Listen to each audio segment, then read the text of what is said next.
해가 지날수록 격렬해진 정사 간의 싸움. 시체가 산이 되고 피가 하천이 되어 흐를 무렵 그 누구도 예상치 못한 사건이 벌어지는데요. 천하 제일인이자 진마맹의 맹주인 혈수패왕이 암살당한 것. 의문의 살수가 누구인지 밝혀지지 않은 채 무림맹은 전쟁을 종식시킵니다. 정사대전 종결 2년 후 감숙, 양주현, 그곳에 있는 용호무관. 용호무관 이제자 강원형은 신나게 얻어맞고 쓰러져 있고, 이 남자를 때린 건 반귀파의 행동대장 동극명인데요. 두드려 맞은 이는 이들에게 높은 이자로 돈을 빌린 모양입니다.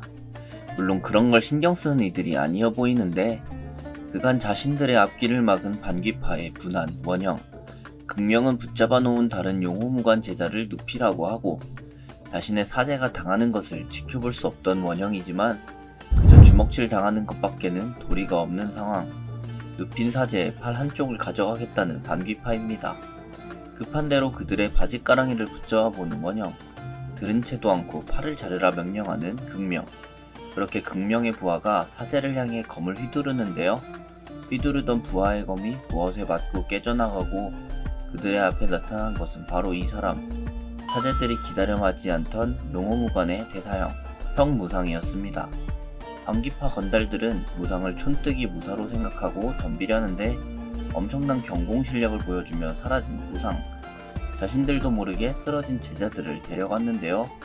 엄청난 경공 실력에도 무상이 고수라는 사실을 의심하는 이들.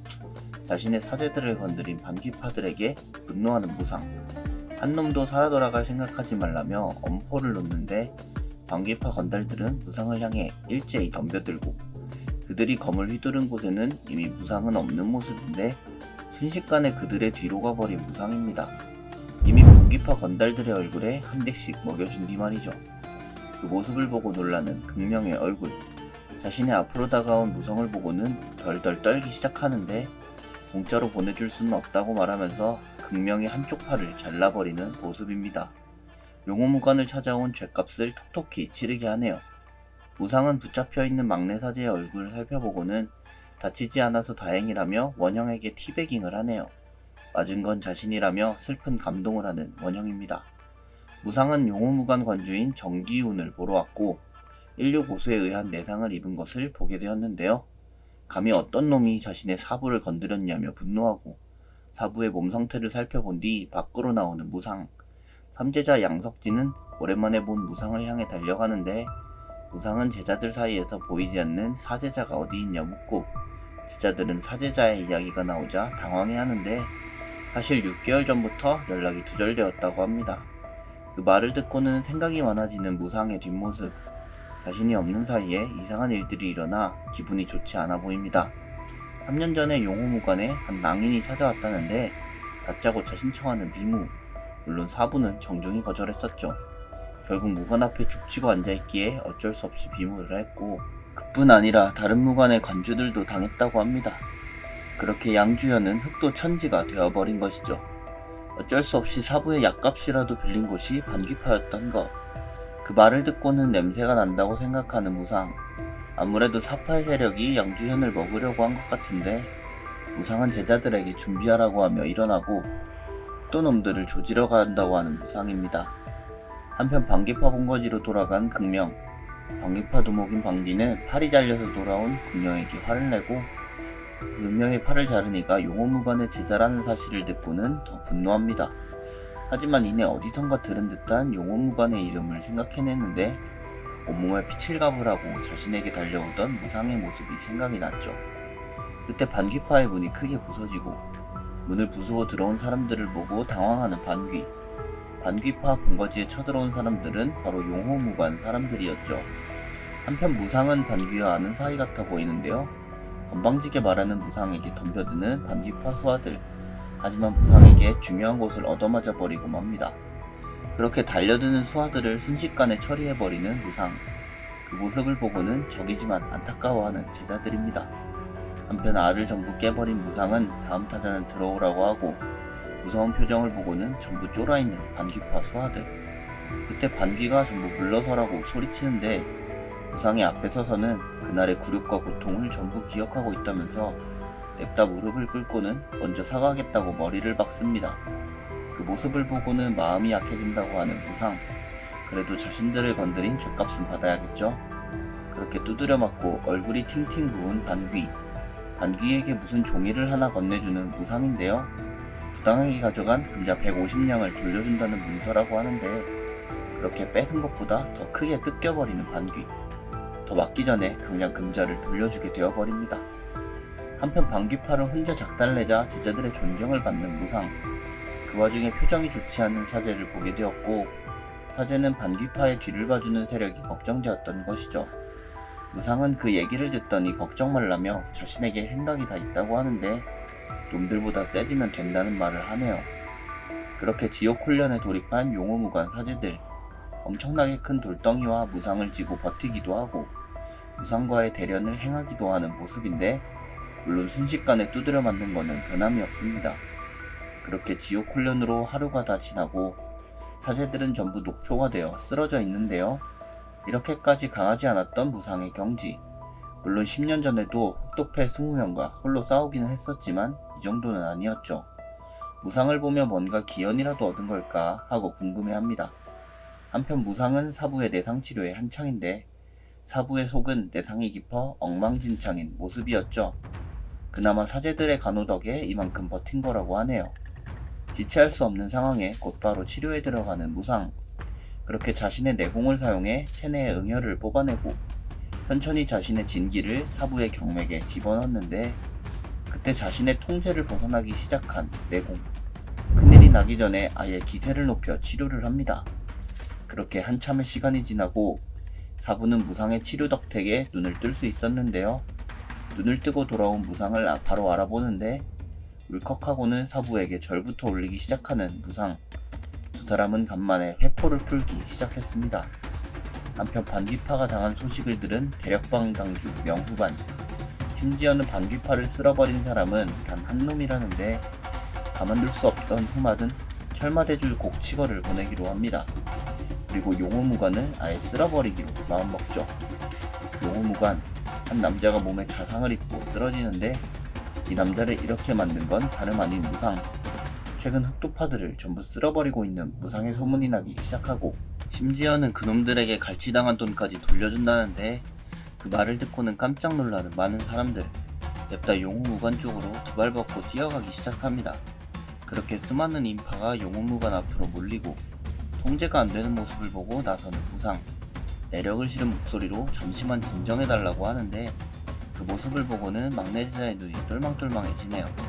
무상은 자신이 돌아왔으니 흑도놈들은 걱정 말라는데, 그 말을 들은 양주현 사람들의 눈에서는 눈물이 흐릅니다. 무상은 제자들의 말을 듣고 차례대로 봐달라고 하네요.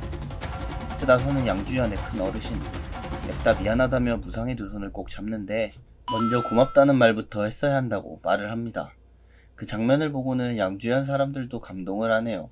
그때 누군가가 용호무관을 찾아왔다고 나서는데, 길 가던 낭인이라면서 무상과 비무를 하고 싶다고 하는데요. 사부를 해한 게 저놈이냐며 전음을 날리는 무상. 다행히 저놈은 아니라고 고개를 젓네요. 흑도 왈패를 쳤다고 비무 신청이라니 수가 너무 뻔했고, 무상은 사람 좋은 표정으로 안쪽으로 들어오라고 합니다. 그리고 자신이 용호무관 장제자 형무상이라고 소개하며 첫 비무는 양사제와 붙어보라고 하는데요. 낭인은 당황해하며 장제자와 겨뤄보고 싶다고 하지만 소문이 자자한 용호무관의 대제자라 안된다고 하고, 찾아오는 낭인의 속을 벅벅 긁어댔습니다.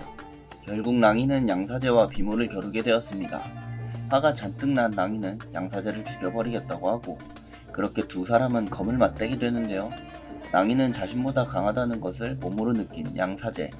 다른 사제들 역시 양사제가 감당하기엔 무리일 것 같다고 생각하는데, 양사제는 본인이 할 수 있다면서 자신감을 내비칩니다. 그렇게 다시 양사제에게 달려드는 낭인. 하지만 무상의 검을 받던 양사제는 낭인의 검을 받아내고 자신의 검이 통하지 않자 당황하는 낭인. 이번에는 자신의 내공을 담아 진심으로 휘두르는데, 그 공격을 보고는 위험하다고 생각한 양사제. 그때 무상은 양사제에게 어디로 피해야 하는지 알려주고, 무상의 말대로 낭인의 검을 피해내는 양사제. 거기에 반격까지 성공시키는 모습을 보여줍니다. 낭인은 부끄럽게도 자신의 옷까지 베어지고 말았죠. 그 모습을 본 사람들이 웅성대기 시작하고, 무상은 양사제를 보면서 씩 웃고 맙니다. 낭인은 화가 머리끝까지 올라 양사제에게 덤벼들고 양사제 역시 무상의 말을 들으며 반격하는데 결국 발차기로 낭인에게 한 방 먹이는데 성공하는 모습. 거기에 치명적인 상처까지 입히는데 성공합니다. 무상이 나서 그 정도의 실력으로는 자신과 붙기엔 멀었다고 하는데 무슨 수작을 부린 거냐며 소리치는 낭인. 자신의 무관을 욕보이는 말을 하자 무상이 나서고 순식간에 낭인에게 공격을 가하는데요. 그렇게 무관 밖으로 튕겨져 나가버리는 낭인. 사람을 건드려도 한참 잘못 건드려버린 것이죠. 즉시 무릎을 꿇고 살려달라고 비는 낭인. 그 모습을 본 사제들과 사람들은 환호하기 시작하고 낭인은 뒤도 돌아보지 않은 채 무상에게서 도망가기 시작합니다. 낭인은 자신이 손도 쓰지 못하고 패한 사실을 알리려 하는데 그런 낭인의 뒤를 쫓아온 누군가가 도착하고 그대로 낭인을 뒤에서 크게 베어버리는데요. 낭인은 큰 상처를 입고는 피를 토해내기 시작하는데 낭인을 공격한 이는 바로 무상이었던 것이죠. 무상은 전보를 듣고는 낭인의 목을 잘라버리고 자신의 일에 철혈대제까지 얽혀있다는 사실을 듣게 되는데 철혈대주는 무림 10대 고수 중 한 명이었죠. 그는 양주현뿐 아니라 감숙성 전체를 통째로 삼킬 생각인 것입니다. 생각을 마치고는 어딘가로 향하는 무상입니다. 한편 사부는 먼저 죽은 자신의 부인을 생각하고 자신의 목숨을 구해준 무상의 이야기를 하는데 어린 시절 굶어 죽을 뻔한 무상을 걷어준 것이 바로 사부. 이제는 무상이 돌아와 마을도 활기를 되찾고 있었습니다. 하지만 한편으로는 자신의 약값을 구하러 나간 아들이 걱정되는 사부. 그 모습을 조용히 지켜보고 있는 무상입니다. 그리고는 무언가를 다짐한 듯 눈을 질끈 감아버립니다. 몸이 아파 병상에 누워있는 사모님. 건강이 안 좋아 곧 세상을 떠날 것 같아 보이는데요. 무상에게 무언가를 부탁하는 사모님인데 태룡이와 태호를 자신의 친동생처럼 잘 챙겨달라고 합니다. 어린 무상은 눈물을 흘리며 그러겠다고 다짐하죠. 그 생각을 하며 무상은 붓을 드는데요. 누구에게 전하는 편지를 써내려가기 시작합니다. 그리고 그 편지에 적혀져 있는 자신의 이름은 백호라고 되어 있죠. 한편 어느 장터 각설이가 노래를 부르고 사람들은 냄새가 나는 거지 각설이를 꺼려하는데 냅다 물을 들이붓기까지 하는 모습인데요. 혹시나 개방의 영웅이면 어쩌냐는 말까지 나옵니다. 그때 거지를 툭 치고 가는 무상. 거지는 땅에 철푸덕하고 쓰러져 버리고 마는데요. 무언가를 느끼고는 냅다 경공을 쓰며 일어나 보는데 자신의 손에는 무상이 남기고 간 쪽지가 있었죠. 그리고 거기에 적혀있는 표식을 보고는 놀랐는데 개방 장로에게 알려야겠다면서 어디론가 뛰어갑니다. 한편 낭인마저 당한 소식을 들은 명우반. 낭인마저 무관을 나선 뒤 사라졌다는 말을 듣는데 그리고는 누군가를 부르자 빠르게 나타나는 한 사람. 바로 광동살귀 양서태라는 인물이었죠. 후반은 그에게 형무상이 없는 틈에 무관을 쓸어버리라 하고 돌아온 무상의 뒤를 쳐 없애버리라 명합니다. 화창한 날씨에 양주현, 용호무관, 청소를 하며 마을 사람과 대화를 하는 무상을 바라보는 누군가. 그녀의 일행은 이틀째 뭘 기다리는 거냐고 묻는데 어째 무상을 바라보는 모습이 심상치 않은 여자입니다. 무상을 보며 전혀 다른 사람이 되어버린 것 같다고 하네요. 그때 하늘에 높게 띄어진 연을 본 무상.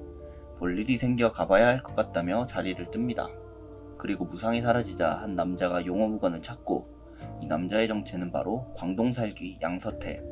수상해 보이는 양서태의 앞을 사제가 막아서는데 자신은 비무 따위를 하러 온 것이 아니라면서 냅다 자신의 앞에 서 있는 사제에게 경공을 써 접근하고 그대로 주먹을 사제의 배에 질러버리는데요. 무상이 없는 틈에 무관을 처리하러 온 것이었죠. 그때 사부는 양서태의 앞을 막아선 사제들을 막고 말석이어도 무림맥에 적을 두고 있다고 하는데 그런 거 신경 쓰지 않고 죽여버리겠다면서 사부에게 가는 양서태입니다.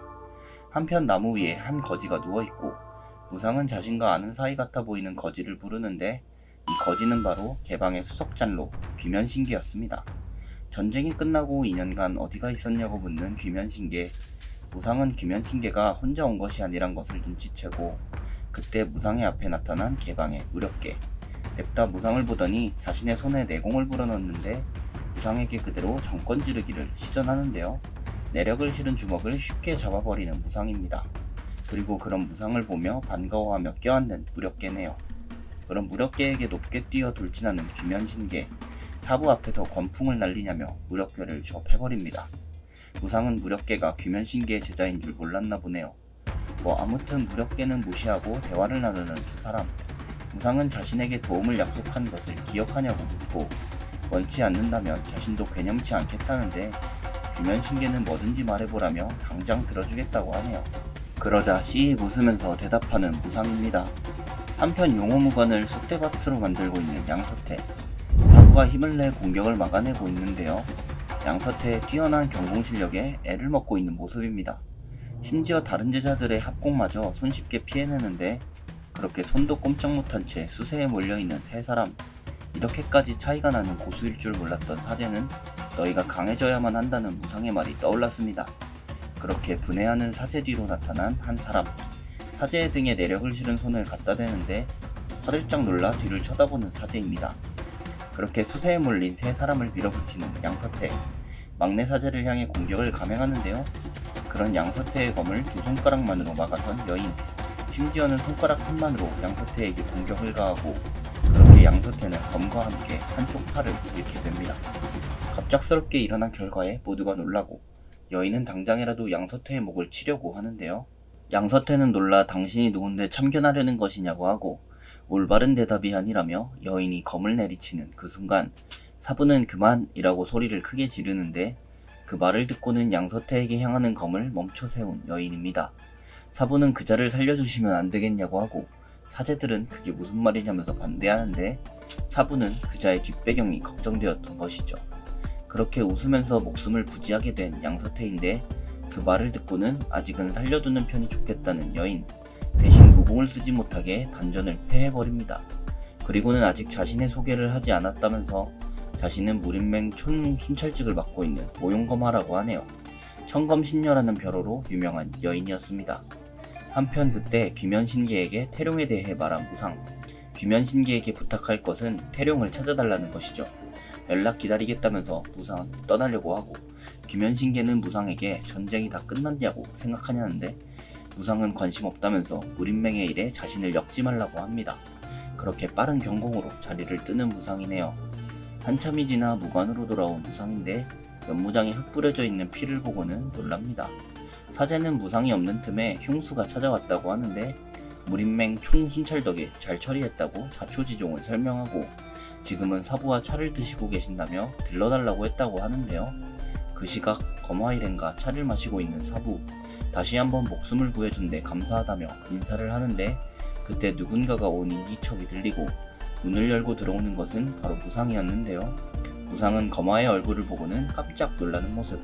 그리고는 온몸을 바들바들 떨기까지 하는데 그 모습을 보고는 검화 역시 자리에서 벌떡 일어나고 떨고 있는 무상의 앞으로 다가가는데요. 그리고 백호라며 냅다 무상의 얼굴을 잡더니 드디어 만났다며 눈물을 흘리기 시작합니다. 그리고는 무상의 품에 안기기까지 하는 모습인데요. 자신의 품으로 안긴 검화를 떼어내는 무상. 사람을 착각하신 것 같다면서 자신은 검화를 모른다는데요. 구해주신 은혜는 감사하다면서 폭언을 하는데 그 모습을 보더니 자신 오호라면서 왜 모른 척 하냐는 검화. 무상은 눈을 질끈 감고는 손을 뿌리치고 당신을 모른다면서 냉랭한 반응인데요. 그런 무상을 보면서 크게 노한 사부가 소리치고 사죄하고 자리에서 나가라고 하는 사부입니다. 자신이 무례했다며 서리 숙여 사과하는 무상. 그런 무상에게 손에 내력을 싣고 달려드는 검화입니다. 결국 검화에게 얻어맞고는 뒤로 날아가 버린 무상인데 검화는 자신을 모른 척하는 무상이 서운해 보이고 쓰러져 있는 무상을 뒤로하고 사부를 부르는데요. 며칠 동안 자신들이 용호무관에서 신세를 지고 싶다고 합니다. 그리고는 무상에게 자신은 절대 포기하지 않겠다고 하죠. 그 모습을 보고는 웃으면서 숙식을 허락하는 사부. 그리고 골치 아프다는 듯이 머리를 부여잡는 무상입니다. 무상은 자신을 따라온 무력계에게 꼭 알려야만 했냐고 하고 무력계는 어쩔 수 없었다면서 무상에게 오는데 오히려 무상에게 왜 그렇게 구는 거냐고 묻는 무력계. 어떤 이야기를 하자 당황해하는 무상인데 곧바로 무력계의 입을 막기 시작하는데요. 그건 비밀이라면서 검화가 알면 범인은 너라고 무섭게 말합니다. 그리고는 선물로 가져온 술은 고맙다며 어디론가 향하네요. 무력계는 사부 몰래 훔쳐온 귀한 술을 뺏기고 맙니다. 그렇게 무상은 또 어디론가 혼자 떠나고 마네요. 한편 양서태는 팔 한쪽이 잘린 채 창고에 잡혀있는데 누군가가 양서태가 잡혀있는 곳으로 다가오고 손에 들고 있는 검으로 무언가를 잘라버리는데요. 바로 양서태를 묶고 있는 포승줄을 잘라준 것이었죠. 그리고는 문을 열고 달아나라면서 손짓을 하는데 순식간에 자신을 풀어주고 사라진 사람을 찾는 양서태입니다. 한편 검하는 무상의 쌀쌀함에 여전히 울고 있고 자신을 모른 척한 무상에게 서운한 감정이 앞서는데요. 그때 붙잡아 놓은 양서태의 기척이 없어진 것을 눈치채고 창고로 가봤지만 이미 양서태는 어디론가 사라져 있었죠. 단전을 패한 양서태가 어떻게 도망갔는지 궁금한 검하. 기둥 밑자락에 남겨진 미세한 검은을 발견해내는데 그 검은을 보고는 누군가가 틀림없다고 생각합니다. 하지만 그 사람이 왜 양서태를 풀어준 건지 이해가 가지 않는다고 하네요. 한편 그 시각 대력방, 양서태는 도망쳐나와 대력방으로 온 것이었는데 검하의 이야기를 듣고는 부들부들 떠는 명우반.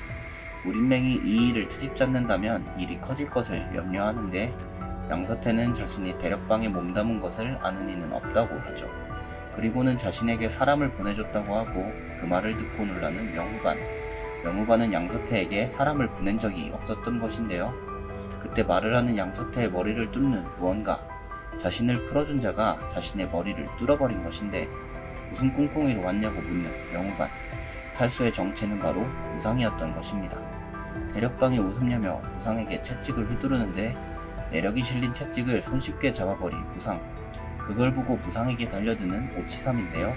무상은 잡고 있던 채찍을 오치삼 쪽으로 퉁 튕기고 그 채찍에 맞은 오치삼은 크게 튕겨지게 됩니다. 그리고 단 한수만에 절정을 엿보는 오치삼을 처치해버리는 무상. 그 모습을 보고는 깜짝 놀라는 명우반입니다. 상대가 만만치 않다는 것을 깨달은 명우반이 진심을 다하기 시작하고 그대로 내력을 실은 채찍을 무상에게 쏘아대는데요. 그런 명우반의 채찍을 너무나도 쉽게 썰어버린 무상. 그리고 명우반의 목까지 잘라버렸습니다. 그렇게 대력방에 불을 지르기 시작하는 무상. 불이 난 사실을 들은 대력방주 곽주용. 그의 앞에 무언가가 대구르르 굴러가는데요.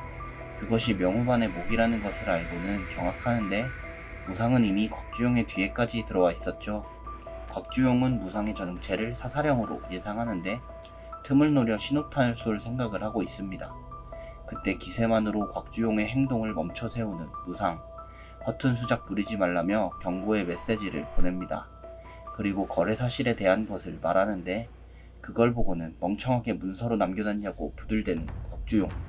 무상은 앞으로 양주현을 건드리지 말라고 경고합니다.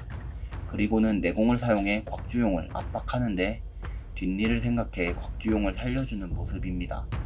그때 밖에서 들리는 호각 소리에 둘은 놀라고 침입자를 찾았다는 사람들의 외침에 무상은 어리둥절해하는데 한편 불이 난 그때 대력방에 도착한 검화. 아니나 다를까 무상을 쫓아 여기까지 온 것이었는데 근처에 있는 알 수 없는 기척을 느끼고 경계하고 그때 누군가가 검화를 공격해오기 시작하는데 검화를 공격한 자는 바로 대력방의 비선당주인 칠지마. 그때 이 둘을 발견한 대력방 수하들이 호각을 불었고 모두가 검화를 쫓기 시작했는데요. 설상가상 칠지마마저 검화를 가만두지 않는 상황. 그냥 넘어가기 싫었던 검화가 칠지마에게 주먹을 들고 그대로 칠지마를 뒤에 보이는 벽에 쳐박았습니다. 그리고는 쫓아오는 병사들을 따돌리러 지붕을 뛰어다니는데 결국 많은 수의 병사에게 쫓겨 골목까지 오게 되고 그런 검화의 뒤에서 나타난 무상. 칠지마는 무상에게 니놈은 누구냐며 시끄럽게 떠드는데 순식간에 칠지마를 두동강 내버리는 무상입니다. 무상의 경지를 보며 경악하는 검화. 무상은 내력을 실어 이 자리에 있는 모두를 죽이겠다고 하는데 검화는 아까 느낀 그 기운이 바로 무상이었다는 걸 깨닫죠. 그때 곽주용이 무상의 뒤를 쫓아 도착하고 이번 일은 자신이 잘 처리할 테니 봐달라고 하는데 그 말을 듣고는 검화를 안고 자리를 뜨는 무상. 큰일이 벌어지지 않아 안도하는 곽주용입니다. 한편 대력방을 벗어난 두 사람. 자기가 알던 때보다 실력이 일취월장한 무상에게 말을 거는데 여전히 쌀쌀맞게 대하는 무상이죠. 사사령, 진마망에 대항하여 만들어진 무린맹 살수 집단. 무상은 100명 중 100포, 최약해였죠. 사사령은 둘로나뉘었는데 인물을 선택, 지휘하는 상위 사사령과 나머지 중소방파나 무관 출신의 장기말로 사용되는 사위 사사령이었죠. 자신과 친했던 하위 사사령들은 그렇게 상위들을 대신해 죽어나갔고 그날 19호는 죽은 97호를 비웃었습니다. 그런 19호의 멱살을 잡은 무상이었지만 되려 무상의 얼굴을 치는 19호인데요. 그때 이들의 앞에 나타난 것이 바로 검화, 그리고 무상의 친구 무력계였던 것입니다. 이 둘과 다르게 약했던 무상은 분함에 온몸이 떨렸습니다. 그렇게 무상은 최선두에서 항상 위험한 임무를 도맡았고 수도 없이 죽을 위기를 넘겨야만 했죠. 그런 무상이 이해가지 않는 거마이지만 다른 사령들이 죽는 것을 원하지 않는 무상입니다. 그리고 거마는 그런 무상에게 네 마음대로 하라며 대신에 자신도 항상 무상을 따라가겠다고 말합니다. 그 이후로 70번 이후의 사사령은 모두 죽고 말았죠. 바로 백호인 자신 황무상을 제외하고 말이죠. 그리고 그 모든 시간 동안 자신의 옆에는 거마가 있었고 그렇게 두 사람은 서로를 사랑하게 된 것입니다. 그런 두 사람의 앞에 찾아온 불행이 있었으니 누군가가 무상에게 전역 증명서를 내미는데요. 바로 검신이라 불리는 거마의 아버지 모용성제였습니다. 자신의 딸이 무상을 만나는 것이 마음에 들지 않았던 것이죠. 정사대전이 끝나고 2년 고향으로 돌아온 최강의 대사형 형무상. 그가 원하는 건 사랑하는 사제들과 작은 무관을 꾸리는 것 하나뿐이다. 천하제일 대사형의 다음 내용이 궁금하시다면 네이버 웹툰 15화를 참고해주세요. 지금까지 웹툰 소환사였습니다. 감사합니다. 남성 한 명이 화장실 앞에 서 있습니다. 거울에 비춰지는 다른 남성 한 명. 각각 그랑펠 클라우디 아르페우스 로미오와 이호열입니다. 로미오는 위대한 가문의 후계자입니다. 로미오는 자신이 중학교 2학년 때 만들어진 캐릭터 같다고 합니다. 그림을 그리고 있는 중학교 남학생 한 명. 드디어 완성한 그림이라며 좋아하는 학생. 상황의 원인은 아르카나 대륙 전기라는 게임 때문이라고 합니다. 명실상부한 레전드 게임. 아르카나 서비스가 종료되던 날 제작자 레이먼 씨는 실종되었는데 갑자기 땅에서 이상한 기운이 느껴집니다. 아르카나가 현실에 나타났습니다. 게임 속 몬스터들이 튀어나옵니다. 세계가 멸망하는가 싶을 때 사람들은 자신의 게임 캐릭터와 동화되었습니다. 일명 플레이어가 등장한 것입니다. 그들은 몬스터를 물리치고 세계를 구했습니다. 종종 플레이어가 되는 상상을 하곤 했죠. 가상현실 접속 기계비가 비싸고 아버지의 사업이 부도가 나서 어머니는 자신이 죄인이라고 말합니다. 이렇게 될 줄 알았다면 게임을 접지 않았을 거라고 합니다. 1년도 못해서 레벨이며 스테이 허접하다고 투정을 부리네요. 로미오는 호열의 중2병이 한창이던 시기에 만들어졌습니다. 그랑펠은 위대한 귀족 가문의 후계자인데요. 하지만 악마에게 가문이 몰락당해 홀로 남게 되었습니다. 이후 복수를 위한 악마 사냥꾼의 길을 걷게 됩니다. 호열이 중2 당시 바랬던 또 다른 모습이었습니다.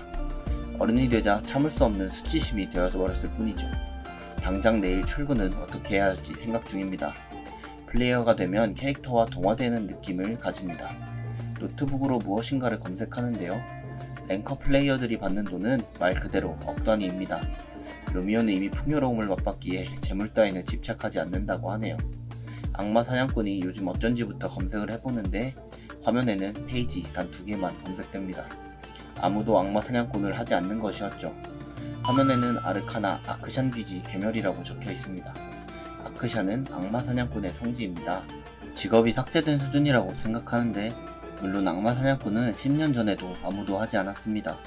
타 클래스에 비해 사냥을 통한 레벨업이 어렵기 때문이었죠. 악마를 상대할 때만은 범접할 수 없는 위용을 발휘했지만요. 하지만 악마는 악마 사냥꾼 퀘스트에만 나왔습니다. 망직인 거랑 전직도 못하게 된 것은 다르다고 생각합니다. 뭔가 다른 정보는 없는지 고민해보는데 댓글을 보니 악마족이 이번 업데이트로 추가되었다고 합니다. 악마족이 현실에 나타났는데 악마 사냥꾼이 아무도 나서지 않았습니다. 아크샨이 괴멸한 지금 자신이 유일한 악마 사냥꾼이었기 때문. 알고 있었던 악마와 지금의 악마들은 갇힐 거라 장담할 수 없었습니다. 고레벨 플레이어들도 고전하는 정도면 나약한 듯 합니다. 한번 도전해보자는 것은 쓸데없는 상념 같네요. 하지만 다시 악마족을 순수 지옥에 넣겠다고 다짐합니다. 마지막 분이 늦는 것 같다고 누군가 말합니다. 아직 집합 시간까지 1분이 남아있는데 이때 로미오가 걸어옵니다. 플레이어들의 시야는 균열 쪽으로 향하고 노래 지하 창고는 35에서 40이 적정 레벨입니다. 균열을 공략하는 플레이어의 평균 레벨은 200 이상, 지금의 로미오로서는 상대할 수 없는 경지입니다. 다행히 고래 플레이어들만 각성하는 것은 아닙니다. 슬슬 들어가 보자고 파티원 중 한 명이 말하는데요. 로미오는 파티원으로서 말 한마디 해야겠다고 생각합니다. 자신이 있으니 그대들은 걱정할 것 없다고 말했는데 파티원들은 외면하고 긴장만 하지 않으면 쉽게 클리어할 것이라고 합니다. 노래 지하창고 식료품 저장소에 진입한 파티원들. 노를 발견하고 총원은 전투 준비를 했습니다. 돌진하는 파티원들의 모습. 탱커가 조언을 지키는 게 아닌 어그로를 끌고 돌진합니다. 방어는 대부분 딜탱이 담당한다고 생각하는데 로미오가 생각하는 문제는 인벤토리입니다. 쓸만한 무기가 없어서 최대한 덜 싸우는 방향을 택하는데요. 그때 화살 하나가 로미오를 향하고 로미오가 자신 쪽을 바라보는 화살을 향해 고개를 돌렸습니다. 롤의 기습 공격을 막아내고 있는 팀원들, 철민이 형에게 도움을 요청해보는데 철민이 파티원들을 보기 위해 뒤돌아봅니다. 파티원 중 한 명인 정훈의 뒤에 롤이 다가옵니다. 로미오가 정훈의 위기를 도와주는데요. 훈육이 덜 된 들깨라고 생각하는 로미오, 여전히 롤들에게 맞서 싸우는 중입니다. 캐스팅이 거의 다 되었다고 하는 마법사, 파이어 에로우 기술을 선보입니다. 불에 타고 있는 롤들의 모습, 회복 물약을 먹는 파티원과 주저앉은 정훈. 정훈이 이게 지금 뭐하는 짓이냐고 소리를 치는데 미친듯이 웃고 있는 철민. 파티원이 갑자기 놀란 표정을 짓고 있습니다. 철민은 상황 파악 못하는 머저리들이 재미있다고 합니다. 천적 관계가 발동된다는 표시가 뜨고 로미오는 철민이 악마였다는 것을 알게 되었습니다. 웃고 있던 철민의 얼굴이 악마의 형태로 변했습니다. 악마인 철민이 다가오고 공포 발생이라는 표시가 뜨는데 자신들이 만들어낸 환상 속에서 공포에 떠는 꼴이 되었습니다. 로미오가 악마 철민을 잡고 철민이 로미오에게 그러다 인간까지 죽으면 어쩔 거냐고 합니다. 철민이 공격하면서 그래도 덤빌 거냐고 묻는데 악마족을 상대로 전투력이 비약적으로 상승하는데 철민을 옷을 향해 꽂힌 칼, 철민의 도끼 오른 눈이 돋보입니다. 주저앉은 철민의 얼굴에 피가 흐르고 칼에 베인 철민은 분노에 차올랐습니다. 로미오는 사냥감과 말을 섞지 않는다고 말하는데요. 과거 학생 2명의 모습이 등장하는데 다친 듯한 한 학생이 다른 학생에게 균열을 그만두라고 합니다. 다친 이는 태민의 형이었습니다. 또 다른 인물이 태민의 형에게 동생처럼 자라라고 말합니다. 부끄럽지 않은 형이 되고 싶었는데 악마가 된 것입니다. 빙의가 발생한다는 표시가 나타났습니다. 철민이 아프다며 신음을 하죠. 철민은 몸 주인이 죽어도 상관없냐고 묻습니다. 로미오는 철민에게 그것이 너의 긍지인 것이냐고 합니다. 몸속의 철민이 악마 철민을 저지합니다. 로미오가 철민을 공격하는데요. 고통에 몸부르치는 철민의 모습. 악마 철민이 사라지고 진짜 철민의 모습이 돌아왔습니다. 파티원들이 철민에게 다가와 괜찮냐고 물어봅니다. 로미오는 철민을 쳐다보며 자기가 있으면 괜찮을 거라고 말하네요. 밝은 하루 높은 건물의 모습. 4호선 균열 공략 후기글이 올라왔습니다. 철민이 후기글을 누군가에게 보여줍니다. 동생은 글 하나만 믿고 사람을 들이기는 어렵다고 합니다. 동생 남태민은 인프에 빙의당했던 파티장이 철민임을 알게 됩니다. 철민은 플레이어를 접고 가온의 분석관으로만 활동을 하겠다고 하는데 철민이 태민의 진지한 태도에 웃음으로 받아줍니다. 철민은 이제 진짜 자신이 해야 할 역할을 깨달았습니다. 태민은 어떤 사람이 철민을 이렇게 바꿨는지 궁금했고 플레이어의 정체가 짐작도 안 간다는 태민. 철민은 태민이 그를 믿지 못하는 것이 당연하다고 말하는데요. 태민은 지금의 위치까지 오르는데 철민의 도움이 컸다고 말하고 철민은 태민이 써왔다는 계약서를 확인했습니다. 계약 조건을 보고 당황하는 철민이네요. 맑은 하늘, 빌라의 모습. 로미오는 양치를 하고 있습니다. 로미오의 몸한 호열은 12레벨이나 올라서 기뻤습니다. 씻고 온 로미오가 지저분한 방을 보았습니다. 청소 도구를 착용하고 방 청소를 시작하는 로미오. 저녁이 되자 직접 요리를 했습니다. 호열은 그랑펠의 귀족 생활에 피곤했는데요. 호열이 만들어낸 그랑펠의 설정이 실제로도 적용되고 있었습니다. 호열은 그랑펠의 재능에 대한 설정은 어떤지 궁금해하고 웬만한 마법은 보는 것만으로도 흉내낼 수 있는 그랑펠입니다. 그랑펠은 육체적 잠재력까지 가지고 있었습니다. 그랑펠이 휴대폰을 확인합니다. 이때 휴대폰에 온 하나의 문자 메시지. 그랑펠은 문자에 거절 의사를 드러내고자 합니다. 플레이어 마법에 대해 검색하는 그랑펠. 그랑펠의 휴대폰에 관련 영상들이 검색되었습니다. 무언가를 보고 있는 철민과 태민. 가온길드 영업 제안서에 곤란하다는 답장이 왔습니다. 태민이 거절당한 것에 대해 분노합니다. 철민은 상위 길드들이 서울에 있으니 그중 하나라고 생각합니다. 태민이 갑자기 일어나더니 거절한 그 남자를 찾으러 떠났습니다. 철민이 말한 남자를 다른 길드에 빼앗길 수는 없었기 때문이죠. 철민은 그랑펠을 생각합니다. 그랑펠은 환상의 동물이라는 표현이 어울린다고 생각하네요. 호열은 그랑펠을 지켜봅니다. 마력만 받쳐준다면 충분히 쓸 수 있을 것이라 생각하고 그랑펠이 역사상 최고의 천재라는 호열. 이제 스탯을 찍을 때입니다. 근력과 민첩에 2포인트, 마력에 7포인트를 찍고 그랑펠은 악마에게 복수하기 위해 사냥꾼의 길을 걸었습니다. 행운의 수치를 2로 높였습니다. 생각하기에 따라서 행운이 2배가 된 것입니다. 그랑펜과 나모열은 화장실 거울을 보았습니다. 클래스 퀘스트 반격의 서막이라는 표시가 떴습니다. 일반 퀘스트도 귀한데 클래스 퀘스트가 어떻게 나오는지 궁금한 그랑펠. 클래스 퀘스트라고 검색합니다. 같은 클래스를 가진 플레이어들 중 한 명만이 받을 수 있는 퀘스트. 랭킹권 진입 이야기가 나올 정도로 엄청난 퀘스트입니다. 악마 사냥꾼이라고는 그랑펠밖에 없는 상황. 아크샤는 악마 사냥꾼들의 주둔지입니다. 악마 사냥꾼 수령교관이 나타나고 의미 없는 노가다 반복의 전직 퀘스트. 시설들은 열악하기 짝이 없었는데요. 게임을 접기에 충분한 수준이었습니다. 옛날 생각을 멈추고 어떤 퀘스트인지 확인하는 그랑펠. 호열은 그랑펠 뒤에서 퀘스트를 같이 보게 됩니다. 대아르카나 대응기구 한국지부인 AAU 건물. 아르카나와 관련된 정보들을 플레이어에게 제공합니다. 한 사원이 레이먼이 정말 소름 끼친다고 합니다. 공식 홈페이지 관리를 철두철미하게 하는 사람이 레이먼인데요. 그 순간 두 눈에 띄는 무언가, 업데이트가 뜬 것이었습니다. 기자들에게 다급한 전화가 여기저기서 걸려옵니다. 신규 균열, 새로운 악마가 찾아온다는 화면이 나타나고 신규 네임드 몬스터는 바로 아스큐라 백작. 랭킹 1위의 레벨이 403인데 백작의 레벨은 430입니다. 이 균열은 붕괴될 것이라고 말하네요. 그동안의 업데이트는 클리어할 수 있는 수준이었습니다. 마실 무언가를 낯지고 있는 그랑펠. 나약해진 유체를 단련 중입니다. 달리기, 팔굽혀펴기 등 해냈다는 것을 뿌듯해하고 근면 성실해야만 하는 그랑펠의 긍지가 호열을 도왔습니다. 지긋지긋한 노가다 퀘스트가 끝났습니다. 다음에 어떤 퀘스트가 뜰지 기대를 하는데요. 턱걸이가 500회가 버겁습니다. 그랑펠은 이것이 반복 퀘스트였음을 알게 됩니다. 벤치에 지친 채로 앉아있는 그랑펠. 화면에 일주일 동안 오늘의 목표를 달성했다고 뜨는데요.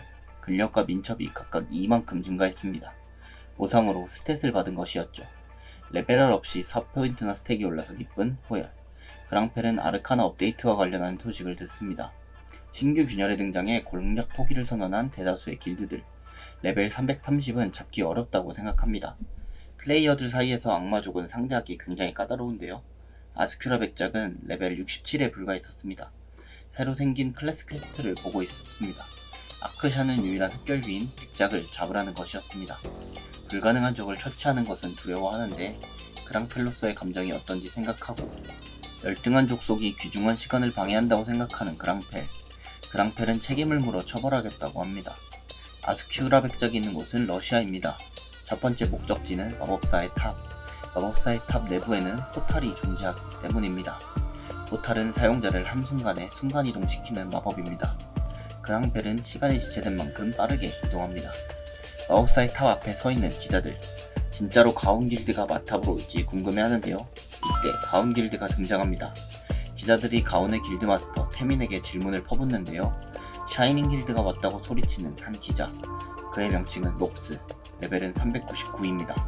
샤이닝에서 가운을 쳐다보는데요. 마탑 때문에 전세계의 대형 길드가 한국으로 몰려듭니다.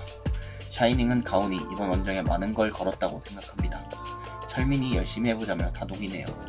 시내버스가 달리고 있습니다. 그 안에 타고 있는 그랑펠. 휴대폰으로 마법 영상을 보고 있었는데요. 마법 발동은 3가지로 나뉩니다. 만화 탐색, 만화 간섭, 발현입니다. 손에서 불꽃이 튀어올랐는데 그랑펠을 보면서 놀란 시민의 모습. 기사가 위험하니까 버스에서 스킬을 쓰지 말라고 하는데요. 진짜 보는 것만으로도 마법 스킬을 배운 것입니다. 마법 스킬 리스트를 보는 그랑펠. 마법 스킬이 추가되지 않았음을 발견합니다. 버스에서 내린 그랑펠은 위를 쳐다봅니다. 마법사의 탑 내부의 화려한 모습. 그랑펠은 포탈처럼 보이는 것을 봤습니다. 포탈이라는 마법을 발현할 수 있을 거라고 확신하네요. 오히려 아까의 바람 마법보다 쉬울 듯 합니다. 이때 가운 길드가 집합하라는 소리가 들리고 방금 호열씨를 닮은 사람을 봤다는 철민. 태민은 철민에게 브리핑을 부탁합니다. 철민은 균열의 전체적인 생김새를 발표합니다. 그리고 가장 안쪽 균 성체 균열에 아스큐라 백작이 있다고 하는데 균열이 붕괴되면 아스큐라 백작의 성이 소환될 것이라고 합니다. 눈 덮인 산속에 있는 기자들. 러시아의 균열에는 취재진과 플레이어로 붐비고 있습니다. 호열이 러시아의 균열에 나타납니다. 균열, 영지의 외곽입니다. 눈 오는 날씨의 그랑펠의 뒷모습. 사냥을 시작하기에 더없이 좋다는 그랑펠. 피로 물든 늑대가 나타났습니다. 그랑펠은 백작의 개들이라고 생각합니다. 충성할 대상을 잘못 고른 백작의 개들. 화살에 맞은 개들이 쓰러져 가고 있습니다. 레오니가 똥개들을 욕하면서 죽이고 있는데요. 헉헉거리는 레오니의 모습. 레오니는 이상하게 개들이 두려움이 없다고 합니다. 지금까지 사냥하면서 개들이 아파하는 것을 본 적도 없습니다. 다른 파티원들도 이상함을 감지하는데요. 아울거리는 소리에 뒤를 쳐다보는 레오니와 파티원. 하울링 소리인 것 같습니다. 레오니는 자신을 따라오라며 앞장섭니다. 이때 그랑펠은 화살을 겨누고 있습니다. 불꽃에 화살을 쏘는 그랑펠. 늑대들이 불 앞에서 머뭇거립니다. 레오니가 그랑펠이 있는 곳으로 도착합니다. 불을 보면서 당황스러워하는 레오니. 파이어 에로를 사용하는 그랑펠을 보고 놀랐습니다. 레오니는 여기가 일반인이 들어올 곳이 아니라고 하는데 그랑펠은 따뜻한 음료를 마십니다. 그랑펠에게 무시당한 레오니의 당혹스러운 표정. 레오니가 더욱 흥분하여 반항합니다. 그때 적들이 나타나고 피로 물든 산적들과 이에 대적하는 레오니. 물리치는 사이에 활을 들고 있는 산적들이 나타나는데요. 포위당한 레오니와 파티원들의 모습. 이때 두드러지는 그랑펠의 모습. 산적들이 공격을 시작합니다. 가만히 앉아서 커피를 마시고 있던 그랑펠. 커피 위로 무언가를 내뿜습니다. 마법 능력을 발휘하는 그랑펠입니다. 커피가 점점 손에서 위로 멀어집니다. 질끈 감은 눈을 뜨는 레오니. 레오니의 파티원들은 당황한 기색입니다. 연금술을 보면서 놀란 표정을 짓는데요. 레오니는 듣지도 보지도 못했습니다. 이때 그랑펠이 스킬이 아니다 라고 말했습니다. 그는 마법 그 자체를 쓰는 것입니다. 그랑펠이 자신의 손을 바라보며 뿌듯해합니다. 마법보다는 연금술사에 가까운 이론이었습니다. 그때 적들은 옆으로 쳐들어오고 있었는데요. 다시 전투를 개시하는 플레이어들. 레오니 옆으로 그랑펠은 활을 들고 왔습니다. 힐러를 찾고 있는 한 플레이어. 이때 피할 수 없는 공격이 날아오는데 그랑펠이 쏜 화살에 공격자가 쓰러집니다. 그랑펠을 궁수라고 추측하는 레오니. 파이어 에로우를 쓰는 그랑펠의 정체가 궁금합니다. 쓰러져 있는 적들의 모습. 산적은 더 이상 없었고 레오니는 수고했다고 말합니다. 그리고 그랑펠을 계속 쳐다보는 레오니. 랭커인가 싶은데 레오니가 알기에 그랑펠은 없습니다.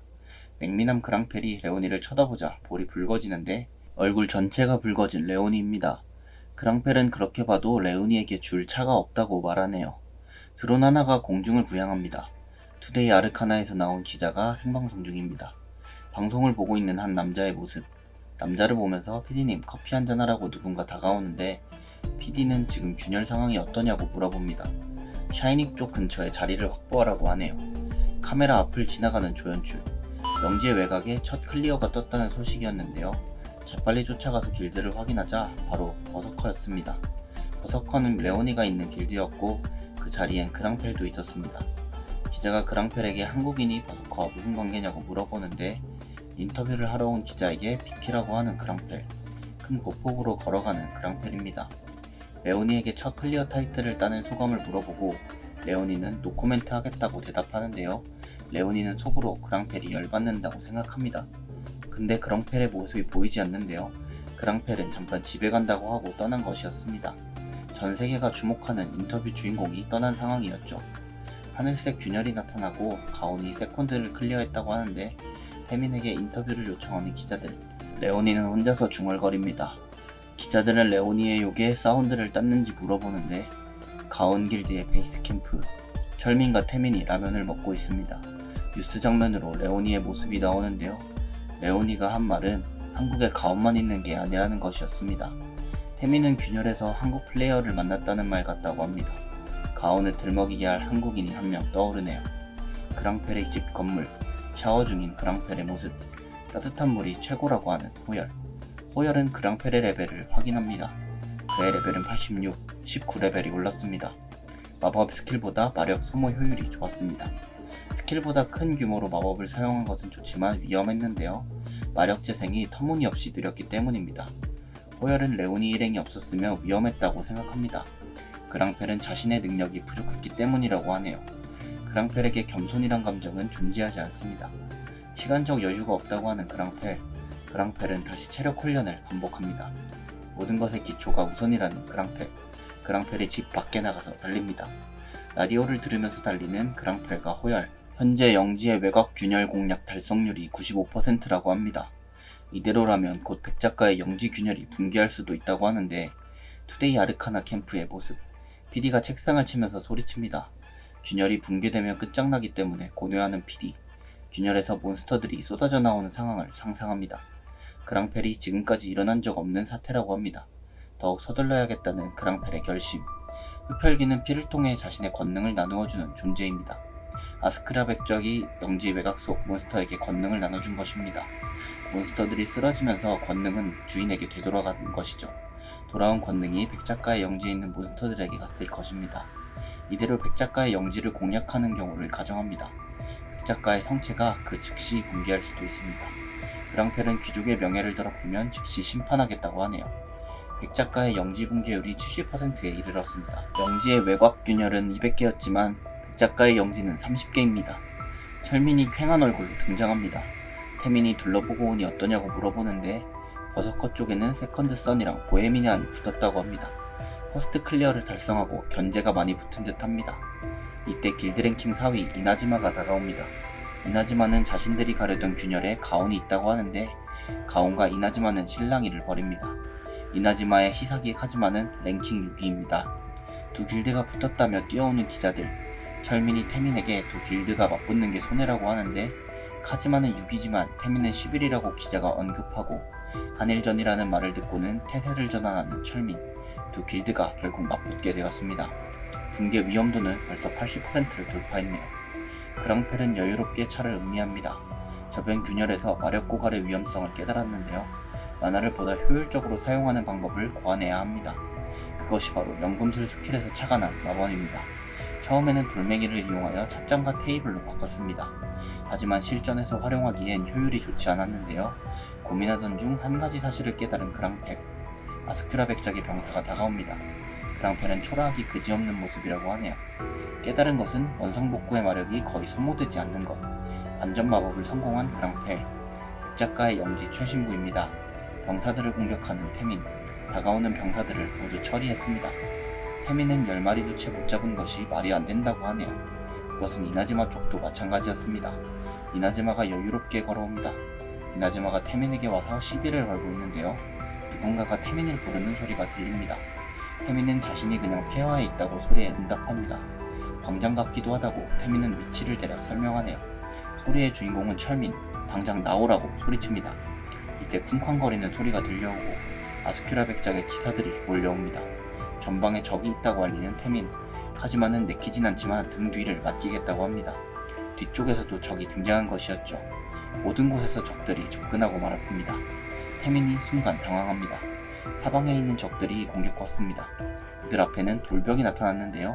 그리고 누군가의 뒷모습이 등장했습니다. 주인공은 바로 그랑펠입니다. 그랑펠이 어떻게 돌기둥을 세웠는지 의아해하고 그랑펠이 가진 마력을 궁금해하는 카즈마. 그리고 적들은 다시 돌기둥 사이로 침입합니다. 돌기둥들은 기병들의 기동력을 무력화시킵니다. 태민의 광폭화 스킬이 사용되고 엄청난 힘을 발휘하는 태민. 카즈마는 기회를 노리고 전부 가서 쓸어버리자고 하네요. 그랑펠이 반전 마법을 사용합니다. 혼자서도 기병을 상대하는 모습이죠. 기병을 물리친 그랑펠의 장엄한 모습이네요. 내 강함에는 비밀이 있다. 절대 말할 수 없는 비밀이. 플레이어가 과거를 숨김에 다음 내용이 궁금하시다면 네이버 웹툰 12화를 참고해주세요. 지금까지 웹툰 소환사였습니다. 감사합니다. 출입 금지 구역에 남자 한 명이 쓰러져 있습니다. 회식을 하고 있는 직장인들의 모습. 김철수 팀장님이 퇴사를 하는 듯한데요. 알고 보니 박전무가 구조조정을 단행한 것이었죠. 술에 취한 채 비틀거리며 걸어가는 김철수. 딱 한 번만 그때로 돌아갈 수 있다면. 이렇게 생각하며 걸어가다가 김철수는 큰 구멍에 빠져 쓰러졌습니다. 누군가가 일어나 하며 말을 거는데 민소매 차림으로 침대 위에서 눈을 뜬 김철수. 어머니는 부엌에서 첫 출근 날이라며 든든한 아침밥을 준비하십니다. 달력을 보니 3월 6일 첫 출근 날짜네요. 시간이 회사 출근 이전으로 바뀐 것 같아 경악하는 철수. 출근복으로 갈아입고 문 밖을 나서는데요. 꿈이라고 하기에는 너무 생생합니다. 한현통산, 철수의 청춘을 바친 회사인데요. 한 사람이 OT 때 봤다며 철수에게 인사를 건넵니다. 안내사항을 전달받은 후 배정받은 부서로 이동한다는데 철수가 신입사원들 뒤를 따라 줄을 섭니다. 이때 철수의 어깨를 치면서 김철수 씨가 맞냐며 한 사람이 묻는데 저와 함께 좀 가자고 하네요. 그가 향한 곳은 인사부장실.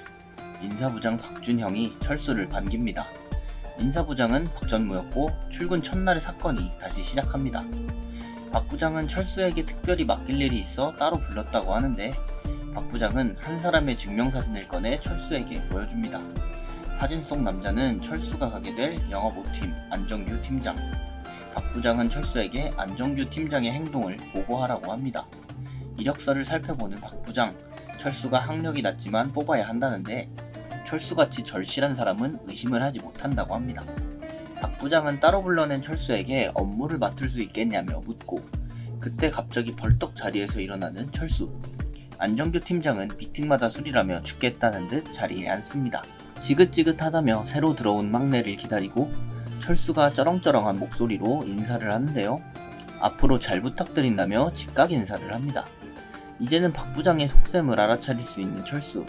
박 부장은 영업 5팀 안정규 팀장을 껄끄러워하는 것이었죠. 안정규 팀장 감시 수단으로 본인을 이용했다는 걸 깨달았더라면 이번엔 절대로 박 부장이 생각한 대로는 안 될 것이라 다짐합니다. 목청은 합격이라며 철수를 반기는 영업 5팀. 음료수 하나씩 건네며 철수는 호감을 사고 예전 그대로라면 안 팀장은 철수 때문에 잘리는데요. 철수에게 자리가 주어지고 안 팀장은 미팅을 다녀오겠다고 합니다. 이준학 대리는 까칠한 모습으로 업무를 진행 중입니다. 이 대리는 솔선수범하고 배울 점 많은 선배였죠. 동시에 철수의 마지막 날까지 옆을 지켜주었습니다. 젊은 모습의 이 대리는 철수에게 출신 학교를 묻고 지방에 있는 대학에 실용음악과를 나왔다는 철수. 당황한 이 대리는 자격증 같은 건 없냐고 묻는데 철수가 없다고 하자 단호하게 이곳은 철수가 있을 곳이 아니라고 합니다. 나가라는 말을 들은 철수는 당혹한 표정이고 이 대리가 오늘부터 바로 퇴사하라고 합니다. 하지만 철수는 퇴사하란 말에 어떻게 대답해야 할지 이미 알고 있었죠. 오래전부터 이 회사의 사장이 되고 싶었다고 합니다. 철수의 패기를 듣고 옆자리에서 웃음을 삼키는 이 대리. 이 대리는 철수에게 2달 안에 토익 900을 따오라고 합니다. 반드시 따겠다고 대답하는 철수네요. 웃으면서 복사기로 향하는 철수입니다. 당당한 철수를 가만히 지켜보는 이 대리. 이 대리에게 철수는 평범한 회사원 같아 보이지는 않습니다. 팩스 업무를 버벅거리는 신입사원 장유미. 복사 업무를 맡겼지만 복사실 위치도 헤매는 모습. 복사를 하는 유미는 무언가 이상함을 감지하는데 덜컥거리는 소리에 멘탈이 붕괴된 유미. 복사기의 이상현상에 어쩔 줄을 모릅니다. 이때 입사 동기 한 명이 유미에게 다가오고 종이 걸림 현상을 해결해준 유미의 동기. 유미는 철수의 호의에 감동받게 됩니다. 똑같은 입사 첫날 여유가 있어 보이는 동기는 바로 철수. 유미와 철수가 이야기 나눌 여유도 없이 유미 이름이 들리는데 유미는 철수에게 사례는 다음번에 하겠다며 자리를 떠나고 맙니다. 복사도 빨리 못하냐며 상사에게 꾸중 듣는 유미. 다른 신입 한 명은 커피를 타느라 바빠 보이네요. 철수는 꼰대 문화를 정말 지겹게 겪었습니다. 사원은 과장 앞에서 튀는 행동을 해서는 안 된다는 거. 그랬다가는 숨도 안 쉬고 목이 잘려버리고 말죠. 하지만 이번 생은 다르다고 생각하는 철수. 서류를 보는 철수가 무언가를 발견했는데요. 캄보디아 첨가육 해외 수입 및 국내 유통 사업 계획서였죠. 이 서류는 표일수 과장님이 당한 무역 사기였습니다. 이 일로 영업 5팀의 입지가 흔들렸고 팀 해체에 단초가 되었었죠. 하지만 이 시점이면 무언가 달라질 수 있다고 생각하는 철수. 업무가 끝난 사무실의 모습. 신임에게도 퇴근 명령이 떨어졌습니다. 동기들과 약속이 있는 철수를 두고 먼저 퇴근하는 상사들. 바깥으로 나온 이 대리에게 후임은 어떠냐는 질문이 들어오고 나쁘진 않은 것 같다는 준학인데 준학은 철수에게 나가라고 한 게 신경이 쓰이고 잠시 사무실에 다시 가봐야 할 것 같다는 준학입니다. 금방 회식 자리에 가겠다는 철수는 자리를 뜨고 아직까지 남아서 일하고 있는 철수. 동기끼리 한잔하러 가자는 제안을 받는데요. 사무실로 돌아온 준학은 멈칫거리고 준학은 철수를 툭 치며 인기척을 냅니다. 철수의 책상에는 각종 서류들이 놓여있는데 철수는 무슨 일을 하는지 미리 봐두려고 했다고 합니다. 준학은 영어도 못하는 철수는 한참 멀었다고 말하는데요. 사업은 캄보디아의 과일을 수입 유통하는 건이었죠. 철수는 개발도상국 기업은 꼭 확인을 해야 한다며 얕은 지식을 뽐내고 보고서의 대표 번호로 검색 결과 같은 번호 이름 다른 업체들이 많다고 합니다. 준학은 놀란 표정으로 철수의 모니터를 바라보는데 철수가 이런 경우는 어떤 상황이냐고 묻고 헐레벌떡 회식 나갔던 상사들이 뛰어오기 시작합니다. 준학이 이상한 정황에 대해 보고하고 표일수 과장은 전화기를 듭니다. 표 과장은 송금이 내일이었는데 지금이라도 발견했다며 안도하죠. 기존 건 스탑하고 다음부터 꼼꼼히 확인하자는 안 팀장의 한마디. 안 팀장은 철수를 칭찬하면서 이름은 까먹지 않을 것 같다고 합니다. 신입 덕분에 일을 막았다며 한잔하러 가자고 하네요. 안 팀장은 철수 어깨에 손을 올리며 늘 가는 곳이 있다고 합니다. 내일부터 새로운 마음으로 파이팅하자며 건배하는 팀원들. 철수는 회사를 그만두지 못했던 이유가 팀원들 덕분이라 생각합니다. 휴대전화가 6시 30분을 가리키며 진동하고 알람을 끄며 두통으로 머리를 만지는 철수. 어머니는 이른 아침부터 아침밥을 준비 중입니다. 보글보글 맛있게 끓는 중인 북엇국. 오늘도 한양그룹으로 출근하는 철수네요. 쌩쌩한 모습으로 나타난 철수에게 팀원이 인사를 건넵니다. 알고 보니 철수가 가장 늦게 출근했네요. 웬만하면 선임들보다 빨리빨리 다니라고 하는데 철수는 속으로 망할 놈의 K직장이라고 생각합니다. 철수의 눈에 띄는 무언가. 박준영 부장님이 편지함으로 보낸 말은 옥상으로 오라는데 철수는 당황한 기색을 보입니다. 그 모습을 지켜보는 안 팀장. 어제 회식 자리에서 담배를 피며 안 팀장이 생각하는데 표 과장에게 박 부장이 스파이를 보낸 것 같다고 하는 것이죠. 이때 철수가 식당 문을 열고 밖으로 나오고 철수가 안 팀장에게 긴히 드릴 말씀이 있다는데 그것은 자신이 박 부장으로부터 행동보고 지시를 받았다는 것. 박 부장이 커피를 마시며 바깥 풍경을 보고 있습니다. 옥상으로 올라온 철수의 모습. 박 부장은 캄보디아 사업권에 대해 전달받은 게 있다고 합니다. 철수가 자신에게 보고해줄 게 없는가 하고 불렀다는데 어제 회식 장면 안 팀장이 철수의 말을 듣고 안색이 굳고 철수는 박 부장에게 보고 이전 안 팀장의 사전 검토를 요청합니다. 여전히 굳은 얼굴의 안 팀장. 안 팀장에게 사전 검토 허락을 받았다고 철수가 박 부장에게 말합니다. 박 부장은 어이가 없다는 듯 다른 보고할 거는 없냐고 묻고 박 부장을 보며 미소를 짓는 철수. 안 팀장은 사무실에서 철수의 빈자리를 쳐다봅니다. 옥상에서 사무실로 돌아온 철수. 쾌변을 잘 봤냐며 농담을 던지는 안 팀장. 이준학 대리는 정말 화장실에 다녀온 줄 아네요. 회식에서 안 팀장이 박장대소하며 철수에게 귓속말을 하고 지금 이 사실은 준학이에게는 말하지 말라고 하며 안 팀장은 박 부장에 대해서는 알지 않는 편이 낫다고 합니다. 사무실 장면. 오늘은 칼퇴근할 수 있다고 생각하고 룸 안에서 다도를 하고 있는 박 부장. 옥상에서의 철수를 떠올립니다. 군뱅이가 재주를 썼다고 생각하죠. 이때 사장님이라는 사람이 룸으로 들어오고 박 부장은 유 사장의 겉옷을 받아줍니다. 셰프가 룸으로 직접 음식을 서빙하는데 유 사장은 생선을 바르며 음식의 맛에 감동합니다. 박 부장은 이번에 영업부를 눌러놓아야 한다고 하네요. 장면이 전환되고 철수는 블루하우스라는 곳을 찾아왔습니다. 한영그룹의 넷째 아들이자 전무이사인 최영준, 그리고 그의 내연녀가 블루하우스의 사장님입니다. 그래서 한동안 최영준 라인 잡겠다고 오는 사람들이 있었다고 하죠. 덜컥 문을 열고 들어가는 철수. 슬며시 얼굴을 내밀어 보는데요. 누군가 꽤 마이크를 잡고 무대 위에서 라이브 하는데 철수에게 아직 오픈 시간이 아니라는 말이 들립니다. 혹시 면접 보러 왔냐고 물어보는 한 여자. 얼떨결에 무대에서 라이브를 하게 된 철수. 철수는 이왕 하는 거 제대로 해보자고 다짐합니다. 철수는 라이브가 마음에 드는 듯 하네요. 철수에게 주말에 시간 되냐고 물어보는 여자. 앞으로 이 가게에서 일하자고 제안합니다. 퇴근 후 집으로 돌아온 철수. 한 손에 치킨을 사서 밥상 위에 올려둡니다. 치킨을 뜯어준다고 하시는 철수의 어머니. 철수는 이미 어머니가 내후년 폐암으로 돌아가시는 것을 알고 철수가 건강을 챙기라고 하자 어머니는 병원 신세 지지 않을 거라고 합니다. 어머니는 철수 입에 닭다리를 넣어주시네요. 철수는 가족들과 함께 저녁 식사를 합니다. 다음날 아침 출근한 철수. 표 과장이 철수한테 신입사원 교육을 받으러 세미나실로 가라고 합니다. 신입사원 교육이라고? 철수가 생각하는데 세미나실에 모여있는 사람들. 박 부장과 류 사장님도 지켜보고 있네요. 골프를 치고 있는 전무이사 최영준. 최전무 실력에 박수를 받습니다. 최전무는 아버지처럼 밑에 두고 쓸만한 사람이 필요하다고 하는데 류 사장은 영업부의 안정규 팀장은 어떻겠냐고 대답하고 최전무는 안 팀장과 박 부장의 사이가 안 좋다는 것을 알게 됩니다. 류 사장은 신입사원 교육에서 좋은 성과를 낸 사람을 승진시키자고 하네요. 최전무는 이를 받아들이고 류 사장은 속으로 생각합니다.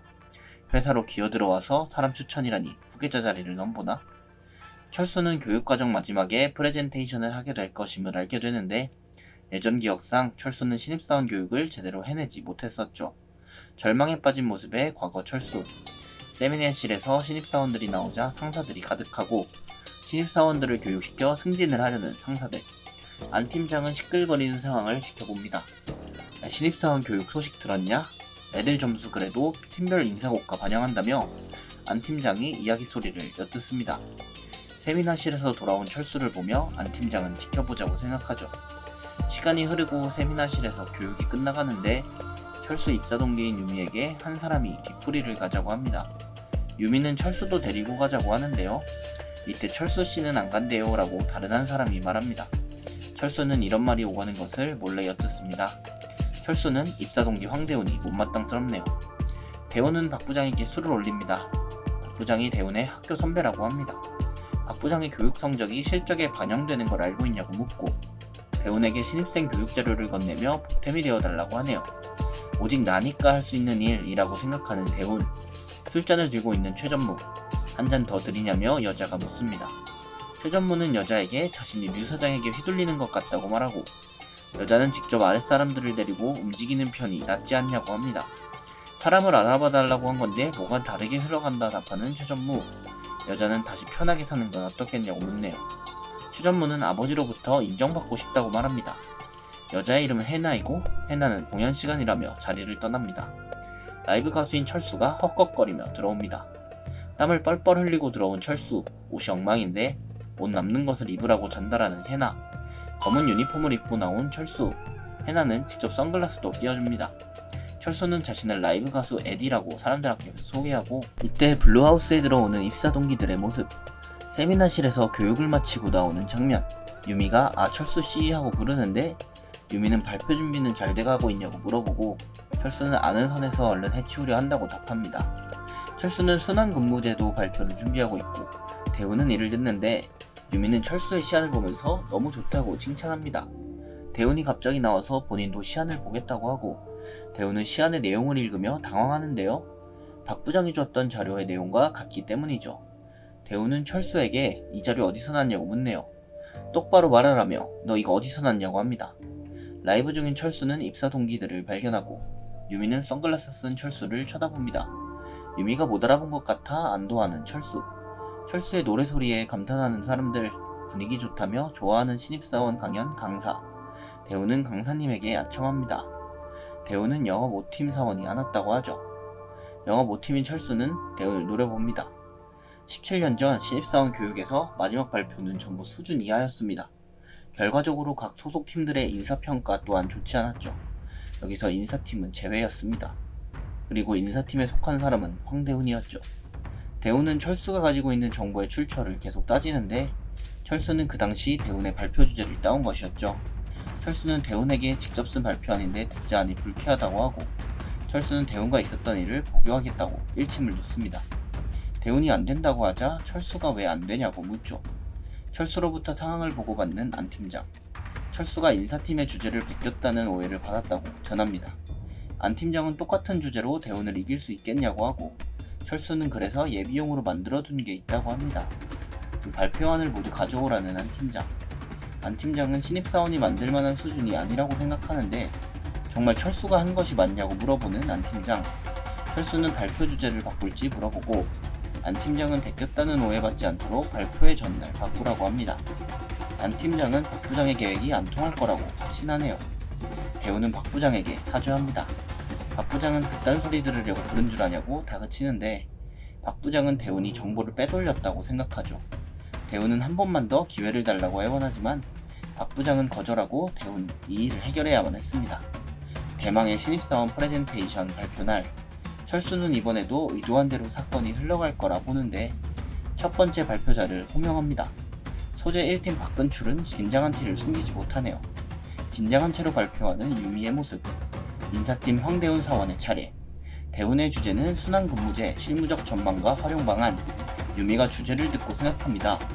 저 주제 철수씨가 보여준 자료랑 똑같잖아. 대훈이 열심히 발표를 진행 중인데 사람들이 대훈의 발표를 유심히 듣고 신입치고 나쁘지 않다고 귓속말하는 사람들. 인사를 하며 발표를 마치는 대훈입니다. 대훈의 다음 발표 순서는 철수의 차례. 안 팀장이 긴장한 듯 침을 삼킵니다. 철수의 발표 주제는 온라인 네트워크 발달에 따른 종합상사 전망. 당당하게 발표를 시작하는 철수. 사업 전망은 신입이 다루기 포괄적인 주제라는 평이 들리고 철수가 발표 주제를 바꿨다는 것을 확인하는 박 부장과 대훈. 이때 갑자기 끽 문이 열리는데 어두운 실루엣의 남성이 보이고 발표의 진행자가 헉 하고 놀라는데요. 남성은 바로 한영그룹의 회장님이었죠. 임원진들이 회장님께 인사를 건넵니다. 철수는 회장님이 방문하신다는 것을 이미 알고 있었습니다.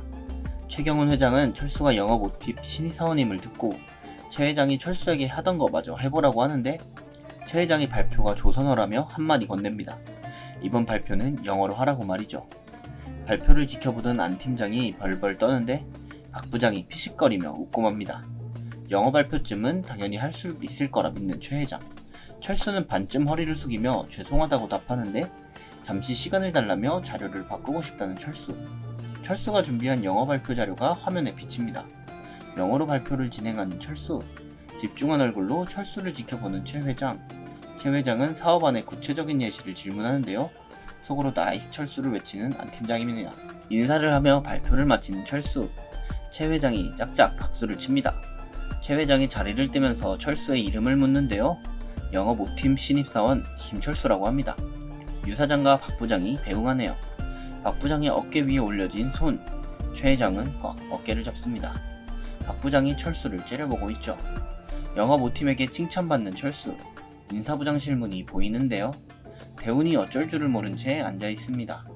박 부장이 뱀장어나 뉴에를 본 적이 있냐 묻는데 이 둘의 공통점은 외관이나 촉감이 불쾌하다는 거. 농가의 여인이나 양어장 인부들은 거리낌이 없다고 합니다. 제 밥그릇이 걸려야 험하고 굳은 일을 한다는 것이죠. 그리고 황사원 앞에 나타난 장애물인 철수. 박 부장은 철수가 조직 결정권자들에게 얼굴 도장을 찍었다고 합니다. 그리고 이건 모두 인사팀 계산 밖의 일이라는 것. 지금 대훈이 해야 할 일은 하나라고 하는데 지금 당장 눈앞에 누에를 움켜쥐는 것이라 하죠.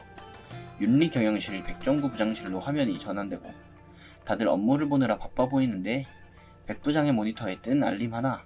산업스파이 의심자를 고발한다는 메시지였죠. 커피를 사서 여유롭게 회사에 출근한 철수. 영업 5팀이 철수 자리에서 웅성거립니다. 이 컴퓨터 누가 뜯어갔나봐. 그때 또각거리는 구두 소리가 들리는데 한영그룹 윤리경영실에서 나왔다고 합니다. 단순한 조사만 마치면 된다고 철수 보고 나오라고 하는데요. 철수는 여자를 따라 나가게 되죠. 큰 소리로 실랑이를 벌이자 술렁거리는 회사. 사람들이 소문이 맞다며 쑥덕거리는데 회사에 경쟁업체 스파이가 있다는 거. 잠깐 대기하라는 지시를 받은 철수. 박 부장은 이 사실을 모두 전달받습니다. 박 부장은 황대훈 사원을 불러달라고 지시하는데 황대훈은 부장실을 방문합니다. 박 부장이 대훈에게 신고 같은 거 한 적 있냐고 묻고 그런 적 없다는 대훈의 태도를 보고 박 부장이 믿습니다. 소문은 소문일 때 효용이 있다는 박 부장. 누군가 소문을 확실하게 검증할 때 더 이상 소문이 될 수 없다고 합니다. 소문이 거짓이라면 당사자에게 여론이 뒤집힐 거라고 하네요. 철수가 대기하는 공간으로 장면이 바뀌고 여자가 누군가를 철수가 있는 곳으로 안내합니다. 철수의 귀에 익숙한 목소리를 가진 누군가가 들어오고 아무 말 없이 철수를 기다리는 영업 5팀. 준학은 이번 신입들 사이에서 소문이 돈 것 같다고 합니다. 철수가 경쟁사 산업 스파이 아니냐는 소문이라는데요. 철수의 뛰어난 업무 능력이 이 소문을 뒷받침하는 것 같다고 합니다. 안 팀장은 윤리경영팀이 근거 없이 움직이지 않는다고 생각하고 철수가 대기하는 방에 들어온 최 회장. 최 회장은 이력서에 잘하는 걸 드러내지 않는 이유를 묻는데 철수는 연수원에서 같은 팀원들 모두가 명문대라 기회가 없었다고 합니다. 조금 더 역량가 있는 자리에서 자신을 세이지하겠다는 거냐는데 철수가 당돌하다고 본 최 회장은 왜 여기 불려왔는지 아냐고 묻고 최 회장은 철수가 자신의 정보를 모으고 있기 때문이라고 합니다. 철수의 기억이 맞다면 7년 후 한영그룹 계열사 한 과장이 있었고 그는 최 회장에 대한 자료를 모으는 것으로 유명했는데 업장 내에서 그와 경쟁관계에 있던 누군가가 고발했죠. 하지만 징계를 받지 않았고 회장실 직속 기록물 부서로 발령되었습니다. 철수가 회장님을 배우고 싶어서 그랬다고 답합니다. 회장님을 일방적으로 연구하고 관찰할 수밖에 없다고 하는 철수.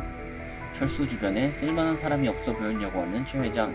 그건 아니지만 시선을 어디에 두느냐에 따라 많은 것이 달라진다고 하고 그 말을 듣고 한박 웃음을 짓는 최 회장. 철수가 최 회장에게 배운 것은 자수성가한 그의 일화.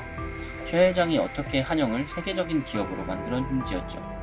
철수가 최 회장의 업적을 나열하는데 이런 알랑방귀는 좋아하지 않는다는 최 회장, 성격과 인품도 참고하겠다는 철수, 됐다며 이제 가서 일을 보라고 합니다. 철수의 컴퓨터를 돌려놓으라고 지시하죠.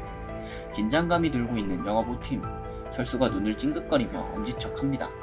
철수의 자리 비움으로 인해서 전원 야근이라고 하네요. 누군가 회사 문을 열고 들어섭니다. 이곳이 한현통산. 한영통산이라고요? 통산에는 유지훈 사장과 막내 아들 최영준이 있었죠. 같이 식사하는 사람은 실장님인데 실장은 내부 평판이 좋지 않은 류 사장을 언급합니다. 그리고 류 사장을 견제하지 못하는 최영준 구도라는데 사실상 최 전무는 한영의 되건과 무관하다고 보는 남자. 하지만 실장은 회장님이 한현통산을 최영준에게 맡겼음을 강조합니다. 남자는 자신이 최영준을 밀어야 하는 건가 생각하는데 이때 철수가 문을 열고 출근합니다. 철수는 낯이 익은데 누군지는 몰라도 인사합니다. 철수는 실내 체육실에 들어오고 오늘도 신나게 하루를 시작해 보실까 라고 생각하는데 런닝머신을 뛰고 있는 철수. 인사했던 남자가 빼꼼 쳐다보는데 철수는 혹시 신병훈 부사장님이 아니냐고 묻고 남자는 자신을 아냐고 대묻습니다. 철수는 자기소개를 하며 사내 인트라넷에서 인사발령 공지를 받다고 합니다.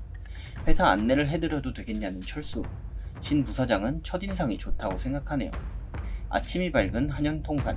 철수가 어머니께 전화하며 아침에 두고 간 거 확인했냐고 묻는데 어머니가 건강검진센터에서 온 우편물을 봅니다. 철수가 회사에서 해주는 거니까 걱정 말라고 하죠. 철수가 통화 중에 유미와 부딪힙니다. 유미가 넘어지고 그녀를 일으켜주는 철수.